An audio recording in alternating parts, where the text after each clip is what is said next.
welcome back to Awita Love Channel. Aku Yunita dan di video kali ini aku mau sharing tentang kamar tidur anakku atau kids room tour.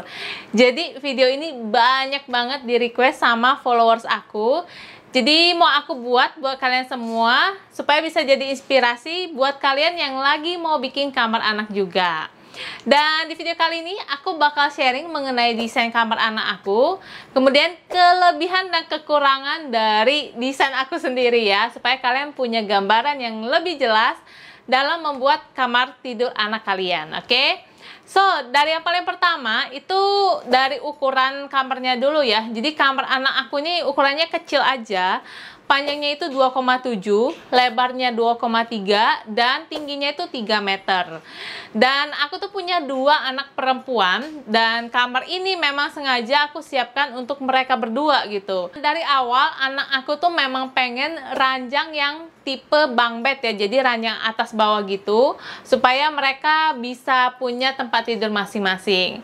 Dan dari awal aku tuh memang ngelihat di Informa sebenarnya, aku pengen beli aja di Informa, beli jadi, cuman yang di Informa itu nggak ada yang pas dengan ukuran kamar aku yang kecil ini gitu. Jadi terpaksa aku googling desain kamar, dan akhirnya aku temukan desain kamar yang memang sebenarnya ranjangnya itu ranjang Informa. Cuma di Informa sendiri udah nggak jual lagi karena itu sudah model lama. Jadi akhirnya aku kasih lihat desainnya itu ke desain interior yang aku pilih di Batam untuk dibuatkan kurang lebih sama persis. Cuma memang ada yang aku modifikasi dari desainnya Informa itu sendiri. So, ini dia ranjangnya sudah jadi dan sudah dipakai sekitar 1-2 bulan. Dan aku mau kasih tahu kalian ya kelebihan dan kekurangan dari desain ranjang ini gitu, supaya kalian nggak salah dalam membuat kamar anak kalian nanti, oke? Jadi pesan aku ke orang desain interior pada saat membuat ranjang anak ini adalah yang paling pertama aku pesennya itu kamar tidurnya harus aman buat anak aku. Jadi ranjangnya itu nggak boleh ada yang tajam siku-sikunya, karena aku nggak mau anak aku kakinya atau badannya itu lecet-lecet gara-gara kadang kena siku dari ranjang itu. Jadi paling pertama harus aman.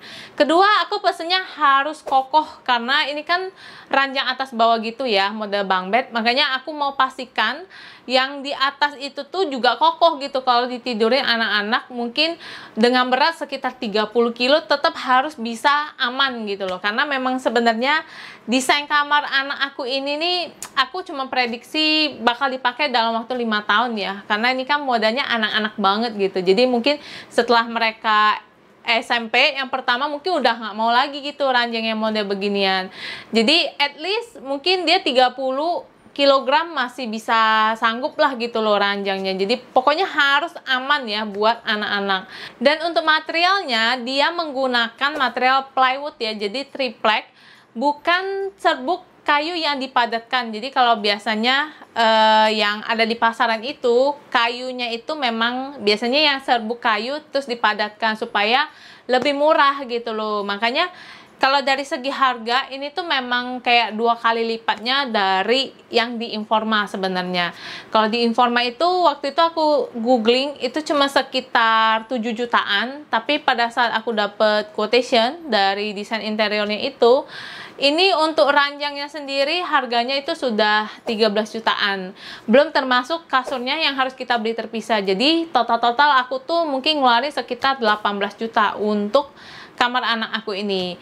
Dan kalau dibandingkan dengan yang di Informa itu sudah setengah harganya. Tapi kalau misalnya aku consider dengan material yang digunakan memang menggunakan triplek ya, jadi kayunya tuh memang tebel, itu sebenarnya worth it aja gitu dengan harga segini. Untuk ukuran ranjangnya kalian bisa lihat ya, yang ranjang atas dan ranjang bawah itu sama persis, menggunakan single bed ukuran 90 x 200 cm.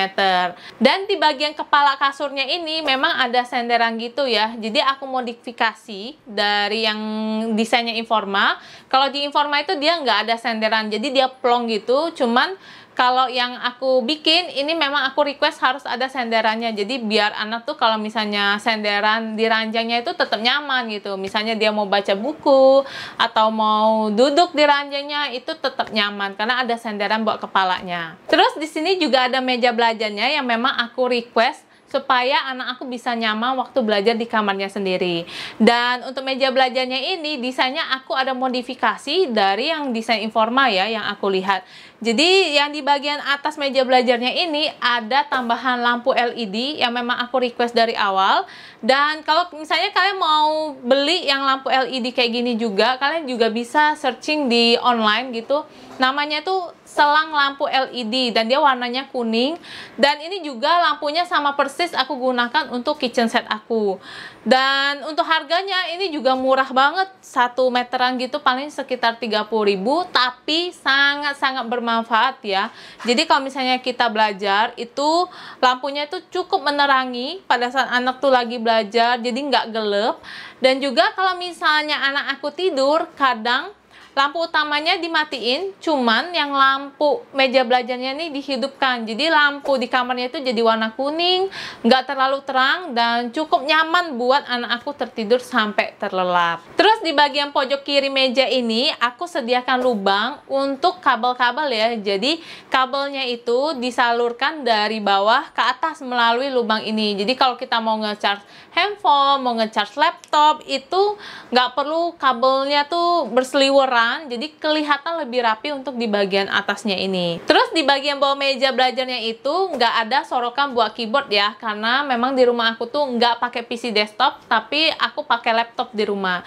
Jadi kalaupun ada sorokan buat keyboardnya itu nggak akan kepake sama sekali. Makanya sebagai pengganti aku minta desain interiornya untuk membuatkan papan yang bisa digunakan untuk naruh printer di bagian bawah ini. Jadi di dekat kaki itu sekitar 25 cm dari lantai itu dipasangin kayu buat papan printer gitu loh, karena itu lebih kepake dan memang sangat dibutuhkan di rumah aku. Terus yang di bagian sini ada colokan listrik, dan colokan listriknya ini aku tempelin ke dinding meja belajarnya dengan menggunakan double tip yang merek 3M ya. Dan kalian bisa lihat sendiri ya, colokan listriknya jadi kelihatan lebih rapi. Dari atas itu yang nggak kelihatan, tapi hanya kabel yang dibutuhkan untuk dicolokkan ke alat elektronik. Dan dari bawah dia juga nggak gitu kelihatan karena posisinya lumayan di atas printer. Dan dengan seperti ini kabelnya itu kelihatan rapi banget ya. Nah, karena dari awal aku udah request sama desain interiornya untuk membuat ranjang yang sangat aman buat anak-anak supaya nggak tajam di bagian siku-sikunya itu. Makanya dari desain interiornya itu menyarankan menggunakan cat duko untuk finishingnya. Kalian bisa lihat ya, untuk meja belajarnya ini menggunakan cat duko yang berwarna putih. Dan di sini ada letak kekurangannya. Karena kalau misalnya warna putih itu cepet banget kotor. Meja belajar ini aku nggak sarankan kalian menggunakan warna putih ya. Mungkin kalian bisa pilih warna krem gitu yang nggak kelihatan banget kalau kena kotor.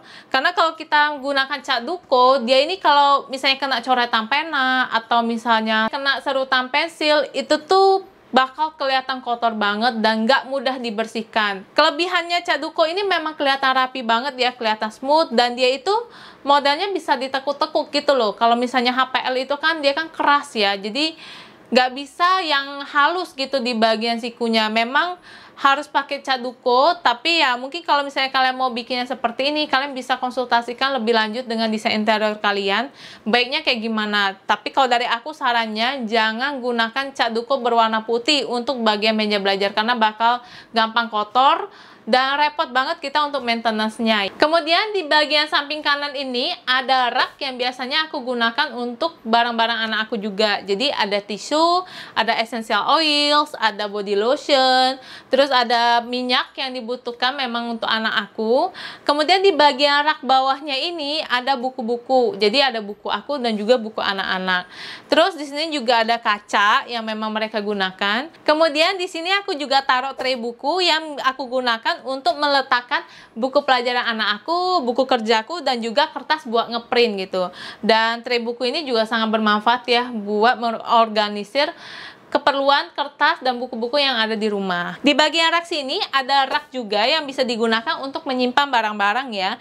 Jadi kalau di bagian atas ini aku gunakan untuk menyimpan alat tulis. Jadi kayak bolpen, terus pensil, penghapus, dan juga lakban-lakban. Aku taruh di bagian atas supaya kalau misalnya anak-anak belajar itu gampang ngambil alat-alat tulisnya. Kemudian yang di bagian bawahnya, yang rak kedua ini aku isi dengan buku-buku anak aku dan juga kertas-kertas belajarnya. Kemudian yang di rak paling bawah ini aku gunakan untuk menyimpan laptop, kemudian juga ada headset dan juga beberapa charger-charger lainnya. Dan di bagian belakang meja belajarnya ini juga ada lemari yang bisa digunakan untuk menyimpan barang. Mau menyimpan pakaian, selimut, atau mainan-mainan anak juga bisa banget. Karena memang ada space-nya, jadi daripada kosong kayak gitu, mendingan digunakan untuk membuat lemari. Untuk warna, kalian bisa lihat ya, ini warna ranjangnya cenderung ke warna pink dan juga putih. Sesuai dengan request anak aku, dia minta warna pink untuk kamar anak perempuan. Dan ini dia hasilnya, kombinasinya, kalian bisa lihat sendiri. Menurut aku sih cocok aja ya, kalau misalnya putih dengan pink itu kelihatan elegan juga gitu dan girly banget buat anak perempuan. Kemudian di bagian sini itu ada tangga yang digunakan untuk menuju ranjang atas. Dan di sini aku ada letak kesalahan dalam membuat anak tangganya ini. Jadi anak tangganya ini kan cuma ada 4 anak tangga ya. Dan tingginya itu terlalu tinggi buat anak-anak. Ini tingginya sekitar 35 cm untuk setiap tangganya dan kurang nyaman sih buat anak aku. Jadi kalau misalnya kalian mau buat anak tangga, sebaiknya gunakan tingginya itu 20 cm ya, supaya nyaman buat anak-anak.